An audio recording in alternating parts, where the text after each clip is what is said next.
بسم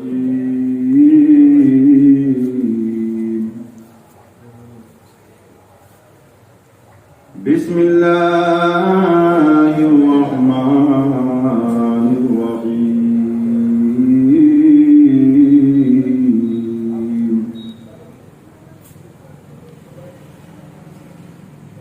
يا أيها الذين آمنوا هل أدلكم على تجارة تنجيكم من عذاب أليم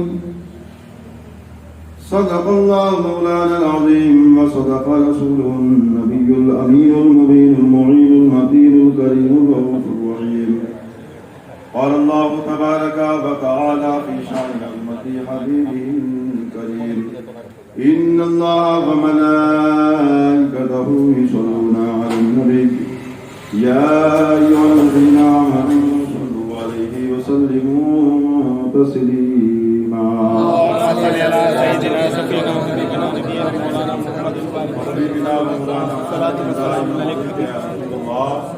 صلی اللہ تعالی علیہ وآلہ وسلم۔ تمام تعریفیں حمد و ثنا اللہ جل مجدہ کریم کے لیے جو خالق کائنات بھی ہے اور مالک کائنات بھی ہے۔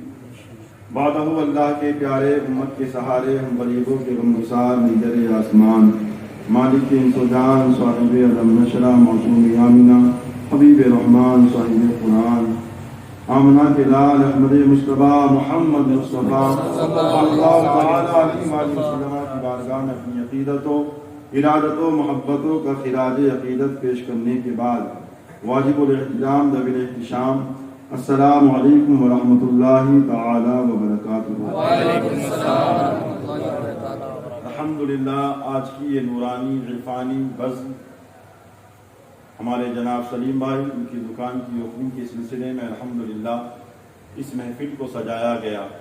اللہ کی بارگاہ میں دعا ہے پروردگار عالم اس دکان میں خوب خوب برکتیں عطا فرمائے، حضور بندے شاہ سرکار کا فیضان جاری اور ساری عطا فرمائے، تمام بزرگان دین کی نظر عنایت اور نظر محبت ادھر عطا فرمائے۔ ابھی میں نے خطبہ مسنونہ کے بعد اس آیت کریمہ کی تلاوت کا شرف حاصل کیا۔ اللہ فرماتا ہے یا ایھا الذین آمنوا هل ادلکم علی تجارۃ تنجیکم من عذاب الیم۔ اے ایمان والو کہ میں تمہیں بتاؤں، ہل تجارت ایک ایسی تجارت تنجیکم من عذاب النار جو تمہیں عذاب نار سے بچا لے۔ وہ تجارت اللہ نے رزق کے 10 حصے کیے۔ کتنے حصے؟ 10 حصے۔ اللہ نے رزق کے 10 حصے عطا فرمائے، 9 حصے تجارت میں ہیں اور 1 حصہ دوسرے کاموں میں۔ اس کی وجہ کیا ہے؟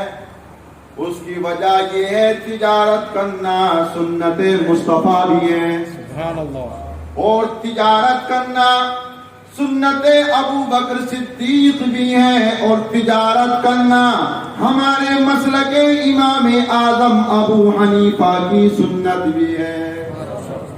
تجارت اس لیے کہ ہمارے بزرگان دین نے بھی تجارت، ہمارے نبی نے ہر کام کر کے بتایا، ہمارے نبی نے ہر کام پہلے کیا بعد میں اپنی امت کو بتایا، پہلے کام بعد میں اپنی امت کو۔ تجارت کیسی کرنی ہے پہلے حضور نے تجارت کی، اس کو کر کے بتایا، بیوہ سے شادی کر کے حضور نے بتایا، ہر کام حضور نے کر کے بتایا یہ کام ایسے کرنا ہے۔ اب جب تجارت کا معاملہ آ جاتا ہے تو وہ نبی جس نبی کو اللہ نے تمام انبیاء سے افضل بنا کر کے بھیجا، تمام انبیاء سے افضل اور اعلیٰ بنا کر کے بھیجا، جب تجارت کی بات آتی ہے تو ہمارا اور تمہارا نبی فرماتا ہے ایسی تجارت کرو، ایسی تجارت کرو خود کو گھاٹا بھی مت دلاؤ، دوسرے سے زیادہ نفع بھی مت کماؤ۔ زیادہ جیسے کہ لاک ڈاؤن کا زمانہ چلا تھا کہ نہیں چلا تھا، تو ہر سامان میں شورٹ ہو گیا، ہر سامان کی کمی، قیمت گرا ہو گئی۔ قیمت حضور نے مال کو زیادہ جمع کرنے سے منع فرمایا، اتنا نفع جتنا اپنے لیے بھی ہو اور زیادہ تر امت محمدیہ کی خدمت کی جائے، زیادہ تر امت محمدیہ کی خدمت۔ اور ایسی تجارت ہمارے نبی نے بھی تجارت کی، ارے تجارت ہی کی تو وجہ تھی جو ہماری اماں خدیجہ سے حضور نے نکاح فرمایا۔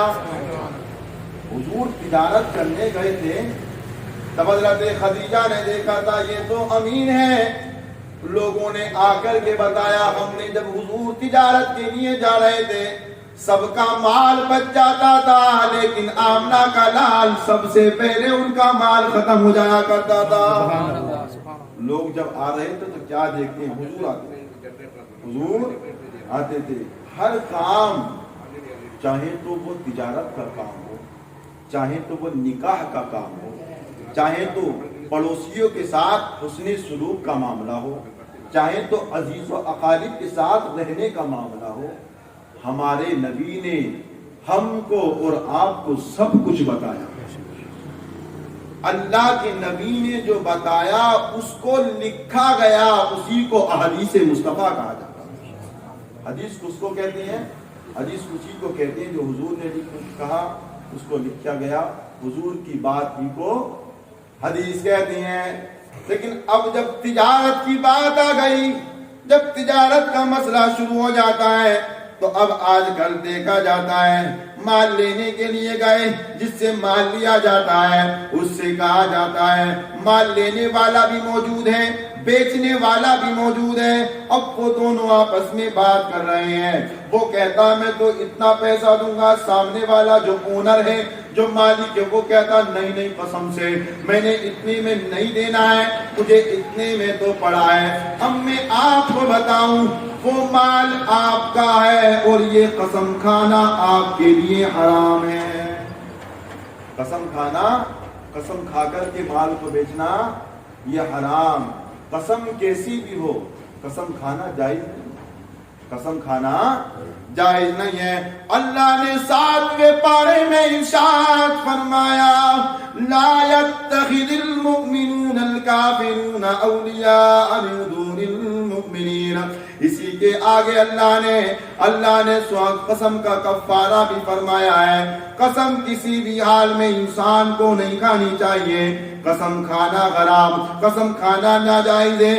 آج کل کہا جاتا ہے تجارت ہم بھی کرتے ہیں، تجارت سب لوگ کرتے ہیں، اور تجارت کا ایک طریقہ یہ بھی نکال لیا گیا مجھے 200 میں ملا ہے، سامنے والا کہتا بھئی مجھے یہ 195 میں چاہیے، تو سامنے والا کہنے لگتا ہے بھائی یہ تو بتا مجھے 200 میں ملا ہے، میں 195 میں تجھ کو کیسے دے دوں گا۔ اب میں آپ کو یہ بات بتانا چاہتا ہوں، آپ کا یہ کہنا جائز نہیں ہے۔ آپ کو تو کہنا ہے مجھے 200 میں بیچنا ہے، لینا ہے یا نہیں لینا ہے وہ تجھے فیصلہ کرنا ہے۔ یہ کہنا کہ 200 روپے، بھئی 200 میں تو مجھے پڑا ہے، 200 میں تو مجھے پڑا تو نہیں، میری چیز کی قیمت 200 روپے ہے، لینی ہے تو لو، نہیں لینی ہے سبحان اللہ، اور لینی ہے تو ماشاء اللہ۔ یہ تجارت کا معاملہ ہے۔ جب حضور گئے تجارت کرنے کے لیے، حضور تجارت کرنے کے لیے گئے، مال ختم ہو جاتا تھا۔ اب حضور راستے سے تشریف لاتے تھے، جو حضور کے ساتھ جایا کرتے تھے تو وہ کیا دیکھتی ہیں، حضور جب دھوپ میں چلا کرتے تھے فرشتے میرے نبی کا سایہ فرمایا کرتے تھے۔ میرے نبی چلتے تھے، دھوپ ہوتی تھی نا تو فرشتے آتے تھے اور حضور کا سایہ کیا کرتے تھے۔ حضرت خدیجہ نے دیکھا، حضرت خدیجہ بھی دیکھ رہی ہیں، سارے لوگ آئے اکٹھا ہو گئے، اور اکٹھا ہونے کے بعد کہنے لگے ہم نے راستے میں ایسے ایسے معاملات دیکھے ہیں۔ حضرت خدیجہ نے کہا تمہیں بتانے کی ضرورت نہیں ہے، میں نے تو پہلے ہی دیکھ لیا تھا، مکے کے اندر کوئی سچا، کوئی امین، کوئی صادق ہے تو وہ کوئی اور نہیں، آمنہ کا لال سب سے سچا ہے۔ اب امام اہل سنت فرماتے ہیں عرش حق ہے مسند رفعت رسول اللہ کی، اور دیکھنی ہے حشر میں، دیکھنی ہے حشر میں عزت رسول اللہ کی۔ تو یہ دکان کے سلسلے میں فاتحہ خانی۔ بہت سارے معاملات، مسائل ایسے ہوتے ہیں جو تجارت کے لیے ہیں، اور یہ تجارت کرنا سب سے اچھا، صحابہ اکرام حضور کے بازو میں تشریف فرما، صحابہ عرض کرتے ہیں یا رسول اللہ سب سے اچھا عمل کیا ہے؟ تو میرے نبی کو سب سے زیادہ محبوب عمل تجارت، حضور کو تجارت سب سے محبوب ہے۔ حالانکہ جو دوسرے کام ہیں، جو دوسرے شغل ہیں، وہ بھی نبی کو بہت پیارے، وہ بھی نبی کو بہت پیارے، لیکن حضور کو تجارت سب سے زیادہ پیاری ہے۔ اور میں آپ کو بتاؤں، اب تجارت بھی آدمی کرے، کام بھی اپنا کرے، اور کام کے ساتھ ساتھ نماز کی بھی پابندی کرے، نماز کی بھی پابندی کرے، دل کے اندر اللہ کا خوف بھی بٹھائے۔ اس لیے اللہ نے ارشاد فرمایا وَمَن يَتَّقِ اللَّهَ يَجْعَل لَّهُ مَخْرَجًا، وہ جو اللہ سے ڈرتا ہے اللہ اس کو بچانے کی راہ نکال دیتا ہے، اور ایسی راہ نکالتا ہے، ایسا راستہ نکالتا ہے، انسان کہتا ہے میں اللہ سے ڈروں گا، نماز پڑھوں گا، نماز پڑھنے کے بعد میرے پاس پیسہ کہاں سے آئے گا، میرے پاس روزی کہاں سے آئے گی، میرے پاس روزی کہاں سے آئے گی؟ اللہ نے ارشاد فرمایا وَيَرْزُقْهُ مِنْ حَيْثُ لَا يَحْتَسِبُ، اللہ ارشاد فرماتا ہے میں اپنے بندے کو وہاں سے رزق عطا فرماتا ہوں جہاں سے کوئی گمان بھی نہیں کرتا ہے۔ اللہ رزق عطا فرماتا ہے جہاں سے اس کو گمان بھی نہیں ہوتا۔ اب انسان کہاں سے کہاں پہنچ جاتا ہے، اس کو پتا تھا کہ بال حضور کہاں ہے، یا ہمیں پتا تھا کہ بال حضور کہاں ہے؟ نہیں پتا تھا۔ یہ تو اللہ کی مرضی ہے، اور جس کا رزق ہوتا ہے کسی انسان کے اختیار میں نہیں ہے کہ وہ اس کو رزق دے۔ آج انسان رزق کے لیے پریشان، دوسروں کو دیکھنا دھوکہ دیتا ہے۔ میں ایسی بات کرتا ہوں تجارت کرو تو ایسی تجارت کرو تمہیں بھی فائدہ ہو جائے اور اللہ کا محبوب بھی راضی ہو جائے۔ ایک طرف تو یہ بھی میں نے اپنی تجارت کی ہے، تو تجارت میں مجھے فائدہ بھی اور ہونا بھی چاہیے، تجارت میں فائدہ ہونا بھی چاہیے، اور دل میں یہ بھی خیال رکھیں میں تجارت کر رہا ہوں میرا بھی فائدہ ہو رہا ہے، اور آمنہ کے لال کی سنت بھی ادا ہو رہی ہے، کیونکہ تجارت کرنا یہ ہمارے نبی کی سنت ہے۔ لیکن تجارت کا معاملہ دھوکہ دے کر کے تجارت نہ کی جائے، جھوٹ بول کر کے تجارت نہ کی جائے۔ آپ نے 10,000 بڑی محنت سے کمائے، بڑی محنت سے 10,000 روپیہ کمایا، لیکن آپ نے جھوٹ بول کر کے صرف 5 روپیہ کما کر کے اس میں ملا دیا، آپ کی ساری محنت خراب ہو گئی، آپ کی ساری محنت خراب ہو گئی۔ اسی لیے تجارت میں آج سمجھتا ہے اچھا تجارت کا معاملہ انسان نے سمجھ لیا ہے کہ تجارت جھوٹ ہی پر مربی ہے، جب تک جھوٹ نہیں بولے گا تجارت نہیں، بلکہ ایسا نہیں ہے۔ اگر دل میں اللہ کا خوف رکھتا ہو، دل میں اللہ کا ڈر ہوگا اور اللہ پر کا بھروسہ کرے گا، اللہ ارشاد فرماتا ہے قرآن میں، رب نے ارشاد فرمایا وَمَن يَتَوَکَّلْ عَلَى اللَّهِ فَهُوَ حَسْبُهُ، جو اللہ پر بھروسہ کرتا ہے اللہ اس کے لیے کافی ہو جایا کرتا ہے۔ جو اللہ پر بھروسہ کرے تو اللہ اس کے لیے کافی ہو جاتا ہے۔ بہت سارے مسائل تجارات کے معاملات میں، تو یہ دوسرے سے ہماری چیز اتنے میں ہے، ہمیں اتنے میں خریدنی ہے۔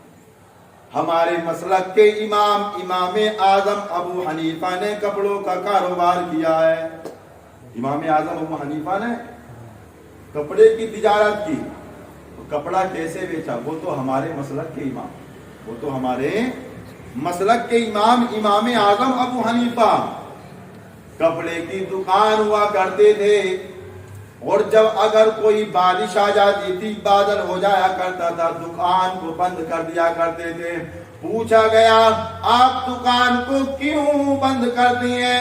امام اعظم ابو حنیفہ فرماتی ہیں بادل ہو جاتا ہے، اندھیرا ہو جاتا ہے، لوگ سامان کو صحیح سے نہیں دیکھ پاتے، کہیں ایسا نہ ہو دھوکے میں زیادہ قیمت دے کر کے چلے جائیں۔ ہمارے اسلاف نے بھی ہمیں تجارت کرنا سکھایا۔ صدیق اکبر بھی تجارت ہی کرنے تو گئے تھے، جب صبح آتے ہوئے جب معراج کا واقعہ ہوا تھا، ابو جہل جھٹلا رہا تھا، تو تجارت ہی سے واپسی آئے تھے اور کہا تھا اگر یہ بات معراج کی بات اگر ہمارے نبی کہتی ہیں تو بالکل الحمدللہ سچ ہے، اسی لیے کہ وہ کبھی جھوٹ نہیں بول سکتے۔ کپڑوں کا کاروبار امام اعظم کرتے تھے۔ ایک دن کیا ہوا، نماز پڑھنے چلے گئے امام اعظم، ہمارے امام صاحب نماز پڑھنے کے لیے چلے گئے، دکان میں کام کرنے والا۔ اب دکان میں کیا ہوتا تھا، کپڑا کٹ پیس کا رہتا، دکان میں کپڑا کٹ پیس کا۔ تو امام اعظم نے کہا تھا اگر کوئی خریدار اس کپڑے کو خریدنے کے لیے آئے تو ایسا کرنا، اس کو پہلے بتا دینا، اس کو پہلے بتا دینا۔ اسی لیے جب کام کیا جائے دھوکہ دے کر کے نہ کیا جائے، اگر سامان میں نقص ہے، سامان میں کمی ہے، اس کو پہلے بتا دیا جائے ہمارے سامان میں یہ کمی ہے، اور اس کے بعد میں تیری مرضی ہے۔ اس بچے نے کپڑے کو بیچ دیا، امام اعظم کو پتہ چلا، دکان میں آئے، پوچھا گیا کپڑا کہاں ہے؟ تو وہ لڑکا کہنے لگا میں نے تو کپڑے کو بھاری قیمت میں بیچ دیا ہے۔ اللہ اکبر! میرے امام اعظم ابو حنیفہ نے اعلان کر دیا جس نے وہ کپڑا خریدا ہے اس کو ڈھونڈ کر کے لایا جائے۔ ایک دن ڈھونڈا گیا، دوسرے دن ڈھونڈا گیا، 3 دن تک لگاتار اس کو ڈھونڈا گیا، لیکن وہ آدمی نہیں ملا، وہ آدمی نہیں ملا۔ امام اعظم نے اعلان کر دیا 3 دن میں جتنا پیسہ کمایا ہے سب اللہ کی راہ میں صدقہ کر دیا جائے۔ کیوں؟ اس لیے کہ گاہک کو بتایا نہیں تھا کپڑا کٹا ہوا، تو اس درمیان 3 دن کے اندر جو وہ پیسہ کمایا تھا امام اعظم نے سب کو صدقہ کر دیا۔ یہیں پر بات ختم نہیں ہوتی، جمعے کا دن آ گیا، اور جیسے جمعے کا دن آتا ہے، جمعے میں برسر منبر کھڑے ہو کر کے میرے امام نے اعلان فرمایا لوگوں سنو، میری دکان سے کس نے کپڑا خریدا تھا، اس کو بتایا نہیں گیا، کپڑا کٹا ہوا تھا، لیکن وہ کپڑا اس نے خرید لیا ہے، اگر کسی کو مل جائے تو بتا دینا، کہیں ایسا نہ ہو اللہ اس کپڑے کے بیچنے کے بدلے میں مجھے عذاب میں گرفتار فرما دے، کہیں ایسا نہ ہو جائے، کیونکہ میں نے وہ کپڑا بیچ دیا، میں نے وہ کپڑا کٹا ہوا لیکن قیمت اس سے پوری لی گئی۔ ہم نے جو مال بیچا اگر مال کے اندر کمی ہے اس کو بتایا جائے ہمارے مال میں یہ کمی ہے، اس کی اتنی قیمت ہے، اس کی اتنی قیمت ہے۔ اسی کے ساتھ ساتھ انسان تجارت کرتا ہے، تجارت کرنے کے لیے سب سے بہتر اور اچھا طریقہ یہ ہوتا ہے اس میں اس تمام کاروبار میں شریک کر لیا جائے، مہینہ ہوگا میں غوث اعظم کے نام پر جو فائدہ ہوگا اتنا غوث اعظم کے نام پر نکالوں گا۔ طریقہ یہ ہے۔ اب انسان نے یہ سوچا، اس کے ساتھ ساتھ سوچنے لگا جتنا فائدہ ہوگا میں اتنے فائدے میں سے 2% غریبوں میں خرچ کروں گا، اور وہ 2% جو اس نے کمایا غریبوں کو کھلایا، غریبوں کو کھانا کھلایا، غریبوں کو کپڑا پہنایا، جو بھوکے تھے ان کو کھانا کھلایا، جو پیاسے تھے ان کو پانی پلایا۔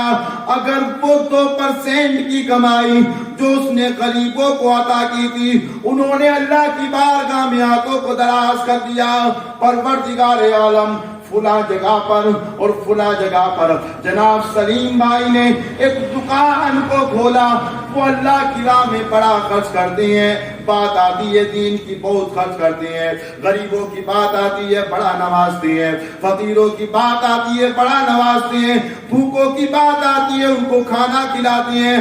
اگر رب کی بارگاہ میں دعا کر دی، پروردگار عالم نے اس دعا کو قبول فرما لیا، تو یہاں بھی کامیاب ہو جائیں گے، آخرت میں بھی کامیاب ہو جائیں گے۔ تو ایسی زندگی کون سی زندگی ہے؟ اور سب سے اچھی بات، انما الصدقات للفقراء والمساکین والعاملین علیہا والمؤلفہ قلوبہم وفی الرقاب۔ صدقات جو ہوتی ہیں فقراء کے لیے ہوتی ہیں، زکوٰۃ بھی جو رکھی گئی ہے، سب سے پہلے اپنے رشتہ داروں میں دیکھو کوئی زکوٰۃ کا مستحق تو نہیں ہے۔ زکوٰۃ یہ غریبوں کا حق، آپ کی وجہ سے کوئی دوسرے پریشانی میں نہ ہو۔ اچھا، اگر اللہ چاہتا تو سب کو پیسے والا بناتا، اگر اللہ چاہتا سب کو مالدار بناتا، اللہ اگر چاہے تو کیا نہیں کر سکتا، سب کو پیسے والا مالدار بنا دیتا۔ لیکن اللہ نے کسی کو دے کر کے آزمایا اور کسی کو نہ دے کر کے آزمایا۔ ہر کام میں اللہ کی آزمائش ہے، کسی کو مال دیا اس کو مال دے کر کے آزمایا، کسی کو نہیں دیا اس کو نہ دے کر کے آزمایا۔ اسی لیے اللہ نے ارشاد فرمایا 28ویں پارے میں رب نے ارشاد فرمایا انما اموالکم وَأَوْلَادُكُمْ فِتْنَةٌ۔ اللہ قرآن میں فرماتا ہے، خوب سن لو، تمہارے مال تمہاری اولاد یہ فتنہ ہے، تمہارے مال تمہاری اولاد یہ فتنہ۔ کون کہہ رہا ہے؟ یہ قرآن، اور وہ قرآن ہے قول محمد، قول خدا، فرمان نہ بدلا جائے گا اور بدلے گا زمانہ لاکھ مگر قرآن نہ بدلا جائے گا۔ جب قرآن کی سٹارٹنگ ہوتی ہے، جب قرآن پڑھا جاتا ہے، شروع ہوتا ہے، اللہ نے شروع میں ہی فرما دیا الف لام میم ذالک الکتاب لا ریب فیہ، یہ وہ مقدس کتاب ہے جس میں شک اور شبہ کی کوئی گنجائش نہیں ہے۔ شروع ہوتے ہی، اس لیے قرآن پڑھنا ہے تو بڑے اچھے سے پڑھنا۔ کوئی قرآن پڑھ کر کے بھی گمراہ ہو گیا، اس قرآن سے بہت سے لوگ گمراہ ہو گئے اور بہت سے لوگوں نے ہدایت پائی۔ یہ بھی قرآن فرماتا ہے یضل بہ کثیرا ویہدی بہ کثیرا، اور قرآن سے بہت سے لوگ گمراہ ہو گئے، قرآن سے بہت سے لوگ ہدایت پا گئے۔ اس کی وجہ جس نے قرآن کو پڑھا، جس نے قرآن کو سمجھا وہ ہدایت پا گیا، اور جس نے قرآن کو نہیں سمجھا، جس نے قرآن کو دل میں نہیں اتارا تو وہ اس سے بہک گئے۔ بہکے کہ نہیں بہکے؟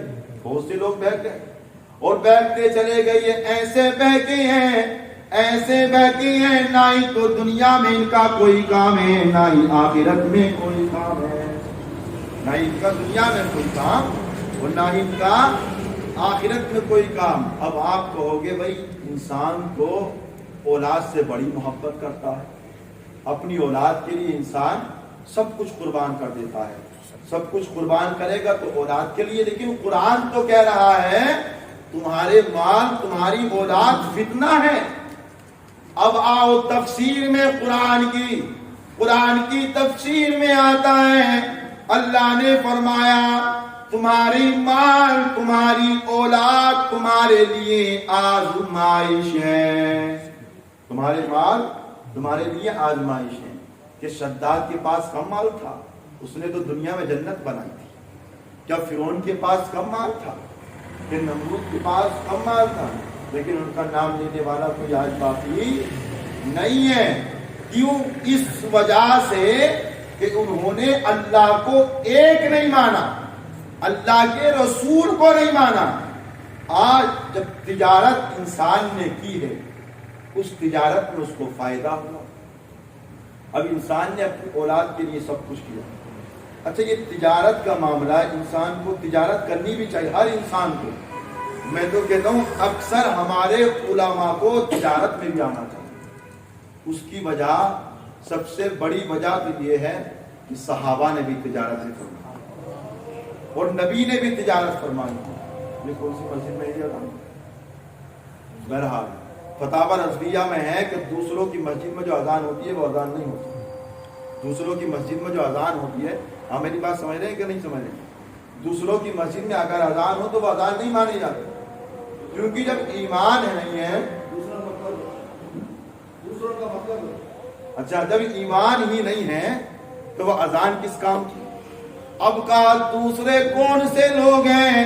اب جب بات آ ہی جاتی ہے تو میں بتا دیتا ہوں، دوسرے وہ لوگ ہیں جن کے یہاں نہ کھانا جائز ہے اور نہ پینا جائز ہے، جن کو ہم اور آپ اپنی زبان میں 24 نمبر کہتے ہیں، جس کو ہم اور آپ 24 نمبر کہتے ہیں۔ جب بات آئی گئی ہے تو اب آپ کہیں گے یہ کیا معاملہ ہے، تو میں آپ کو بتاؤں۔ آپ کہیں گے بھی میرا بھائی ہے۔ ایک بڑی سمپل سی بات میں آپ کو بتاؤں۔ حضور ہمارے نبی، جو ہمارے نبی نے ہم سے کہا، ہم ان کے پیچھے چلیں گے، ہم اپنے نبی کے پیچھے چلیں گے۔ اب انسان کہتا ہے وہ میرا بھائی ہے، وہ میرے والدین ہیں، تو مجھے بتاؤ، نبی تو سب سے افضل اور اعلیٰ ہے، نبی تو سب سے افضل اور اعلیٰ ہے، نبی تو آدم سے بھی اعلیٰ، نبی تو موسیٰ سے بھی اعلیٰ، نبی تو عیسیٰ سے بھی اعلیٰ، نبی تو یوسف سے بھی اعلیٰ، نبی تو زکریا سے بھی اعلیٰ، نبی تو یحییٰ سے بھی اعلیٰ۔ جملہ انبیاء سے اعلیٰ اگر کوئی ہے تو وہ ہمارا نبی ہے۔ اب مجھے بتاؤ، جو نبی کا نہیں ہو سکتا تو وہ آپ کا کیسے ہو سکتا؟ جو نبی کا نہیں ہوا تو وہ ہمارا کیسے ہو سکتا ہے؟ بہرحال بات تجارت کی چل رہی ہے، وہ ایک الگ موضوع ہے، اس طرف میں جانا ہی نہیں چاہتا۔ جب تجارت کی ہے، یہ بات مجھ سے پوچھی گئی تو میں نے بتا دی۔ اب جب بات تجارت کی آئی ہے، اب جب تجارت کرو تو اللہ کے نبی کی یاد بھی اپنے سینے میں محفوظ رکھو۔ تجارت الحمدللہ میں تو دعا کرتا ہوں پروردگار اس دکان میں خوب برکت نہ، آمین۔ لیکن آج کل جو ہے نا، آدمی اپنے غم سے اتنا پریشان نہیں ہے کہ جتنا دوسرے کے سکھ سے پریشان ہے۔ دوسرے کے سکھ سے بڑا پریشان ہے۔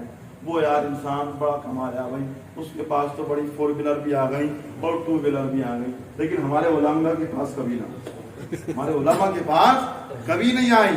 لیکن الحمدللہ یہ علماء وہ علماء ہیں کہ جو نبی نے مصلی سنبھالا، جو مصلی موسیٰ نے سنبھالا، وہ کوئی اور نہیں سنبھال رہا ہے۔ آج کل کے یہ علماء اہل سنت سنبھالتے ہیں وہ مصلی۔ اب جب آئی ہے تجارت، اللہ رب العزت اس کام میں، لیکن میں انسان اپنی اولاد کے فیوچر کے بارے میں سوچتا ہے۔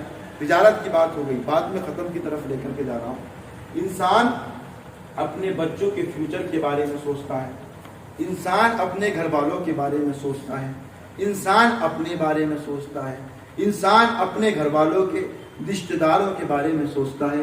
میں اس سے پوچھنا چاہتا ہوں، یہ بتاؤ کہ کبھی آخرت کے بارے میں بھی تم نے سوچا ہے؟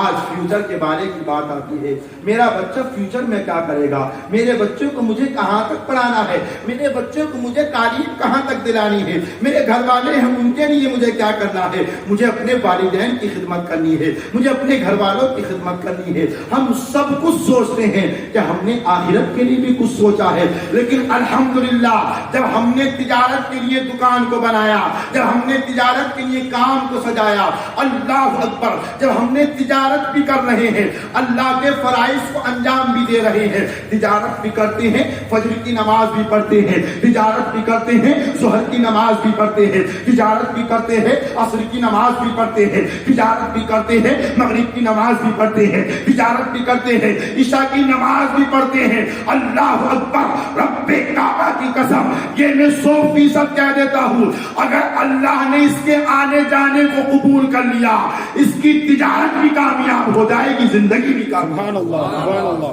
اگر نماز کو پڑھا ہے لیکن محمد کی محبت دین حق کی شرط اول ہے, اور اسی میں ہو اگر خامی سب کچھ نہ ہوگا. دین کی بھی شرط ہے. اب شرط ہے, ہمیں کہیں جانا ہے تو ہم پیروں سے تو جائیں گے نا, سہارا لے کر کے جائیں گے. جب ہم شرط کو مفقود کر دیں گے, جب شرط کو کھو دیں گے تو ہم وہاں تک نہیں پہنچ سکتے ہیں. اللہ رب العزت نے الحمدللہ ہمارے سلیم بھائی صاحب نے یہ دکان کو سجایا ہے. الحمدللہ میں تو دیکھتا بھی ہوں, نماز بھی پڑھتا ہوں, نماز بھی پڑھتے. انہی کو نہیں, ہمیں اور آپ کو بھی نماز پڑھنا ہے. کسی نے کہا تھا مانگے شب بھر رب حبلی کی دعائیں مصطفیٰ, ہم کریں آرام تکلیفیں اٹھائے مصطفیٰ. بعد تخلیق دو عالم خالق کل نے کہا, ہم نے تو دنیا بنا دی اب چلائے مصطفیٰ. دنیا رب کعبہ نے بنائی ہے, چلانے والے ہمارے مصطفیٰ ہیں. ہمیں اپنا کام بھی کرنا ہے اور ہمیں اپنے نبی کی شریعت کی حفاظت بھی کرنی ہے. ہمیں اپنا کام بھی کرنا ہے, قرآن کی حفاظت بھی کرنی ہے, اور یہ اعلان کرنا ہے, لوگوں سنو.